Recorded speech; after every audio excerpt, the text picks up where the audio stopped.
ይኸውላችሁ ብዙ ጊዜ እኔ ቆንጆ ነኝ የሚል ልብስ የሚቀያይር ወንድ ምናምን ነገር እንደዛ ብሎ የሚያሰማው እንደዛ ብሎ ውስጡን ያሳመነው ወንድ ለትዳር አይሆንም። ፋክት ነው አይደለም ሳይሆን ዛሬ ላይ ተቀይራለሁ ብሎ ነገ ፈጣሪ ደግሞ ላፋጠው ይችላል።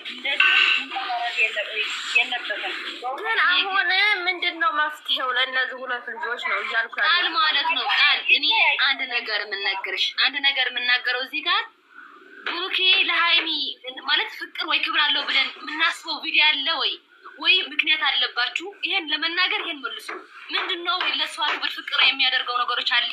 ለኔ እኮ ዜሮ ነው። ይሄ መቶ ሰው አላችሁ ፎሎ አድርጉልኝ 1000 ይግባ።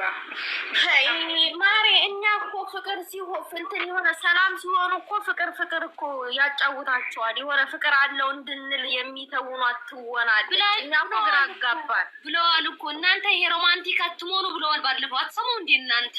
ተናግረዋል። ቪዲዮ አለ ሮማንቲክ አትሞኑ። ይሄ ማለት ደግሞ የራሱ እንትን አለበት ማለት ነው። እኛ ምን ብለን እናውራ? ዜሮ በዋን እኮ ነው እየተባዛ ያለው። እሷ ዋናት ዜሮ ነው። ምን አድርገን የሚዛናዊ ሀሳብ እሱ ምንድነው ብሩኬ አብዛኛውን ጊዜ እንትን ነው።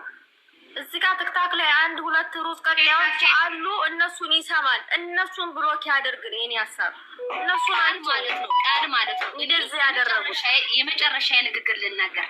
እንደዚህ ነግፈረግ እየተባለ የሚመራ ህይወት የለም። የሚመራ ፍቅር የለም።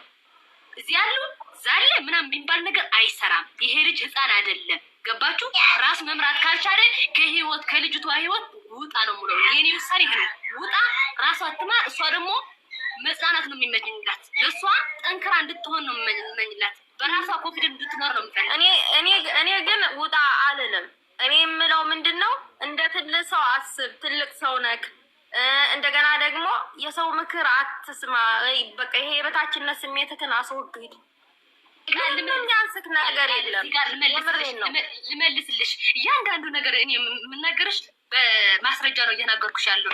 ምክንያቱም ባለፈው ምን ብለዋል? በጣም ጥሩ ልጆች አሉ፣ እነሱ አትክሰሩ። ለማን ነው? እነዚህ የሚልኩ ሰዎች ናቸው ጥሩ ልጆች እያለው ያለው። ይሄ እያለሽ ምንድነው አንቺ የምትመክሪ? ምንድነው የምታወሪው አንቺ? እነዚህ ልጆች ጥሩ ናቸው አትክሰራቸው እያለ የተናገረ